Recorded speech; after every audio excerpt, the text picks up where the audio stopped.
இந்த கங்கா கௌரியில் வடிவேலு அருண் விஜய்க்கு அப்பாவாக நடித்தேன். அவங்க 2 பேருக்கும் காஸ்டியூம் வந்து டெய்லி 15 காஸ்டியூம் கொண்டு வந்து காட்டுவாங்க. எனக்கு அதில் காஸ்டியூமில் செலவு வந்து கிட்டத்தட்ட ஒரு 200 ரூபா தான். ஒரே வேட்டி, ஒரு சட்டை, ஒரு பெரிய விபூதி பட்டை மட்டும். அதுக்கு தான் ரொம்ப செலவாயிருக்கும். ஏன்னா டெய்லி பெயிண்டில் அடித்து அப்படியே பெரிய பொட்டு வச்சு அதில் வந்து தண்டல் பாண்டியனுங்கிற ஒரு கேரக்டரில் மொத்தம் எனக்கு காஸ்டியூம் செலவு அதில் ஒரு 500 ரூபா கூட இருக்காது.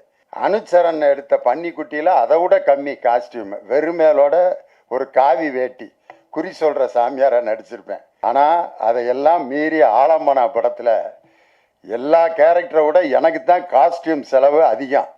காரணம் இந்த சொக்கலிங்க ராயருங்கிற ஒரு பெரிய கேரக்டரில் எனக்கு அது இப்படி ஒரு பெரிய ட்ரெஸ்ஸை போட்டு பார்த்தோன்னே லியோனி சினிமாவில் ஒரு பெரிய காஸ்டியூம் போட்டு நடித்த ஒரு ஃபீலை கொடுத்து மைசூர் அரண்மனையில்